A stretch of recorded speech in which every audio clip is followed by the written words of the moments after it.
Motorola cliq or Motorola dext, expected fourth quarter 2009.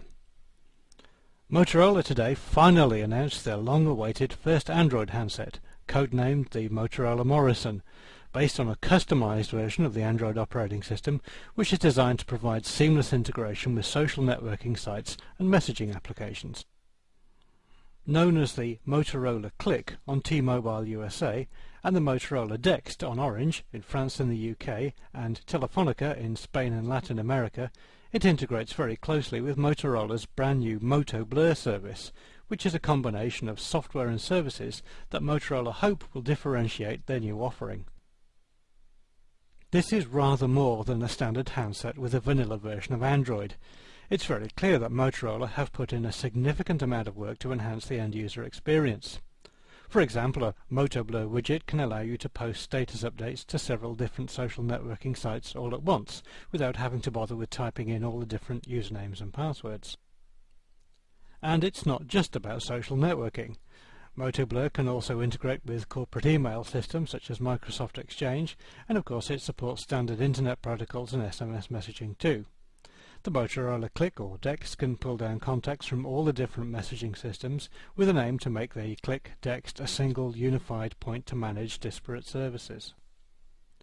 Of course, Motorola aren't alone in trying this unified approach. The Palm Pre and Pixie market themselves heavily on the idea of streamlining all sorts of different services into one interface. But Motorola have the advantage that they're using the open Android platform rather than Palm's proprietary WebOS application.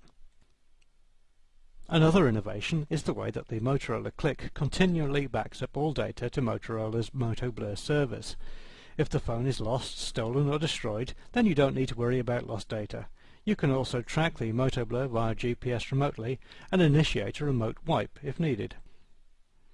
We've talked a lot about the software and services that accompany this offering, but the hardware is important too. There's a large 3.1-inch 320 by 480 pixel touchscreen display on the front, a fairly conventional slide-out keyboard along the long edge of the device, a 5-megapixel camera with autofocus and geotagging, GPS with an embedded compass, stereo Bluetooth, Wi-Fi and tri-band UMTS plus HSDPA download speeds of up to 7.2 megabits per second. The operating system is Android 1.5 or Cupcake, and this can play back a very wide variety of media files through the standard 3.5mm audio socket, and it has a suite of Google applications plus YouTube support built in. It's a large, quite heavy handset measuring 114 by 58 by 16mm and weighing 163 grams or 5.6 ounces if you're an American. The large 1420 mAh battery is quoted as giving up to 6 hours usage time and 13.5 days standby time, which is good. Apple were perhaps the first major mobile manufacturer to really succeed in making a mobile phone more than just a piece of hardware, but Motorola's vision certainly seems to be as good as Apple's, if not better, well, on paper at least. This is the first of many motoblur handsets.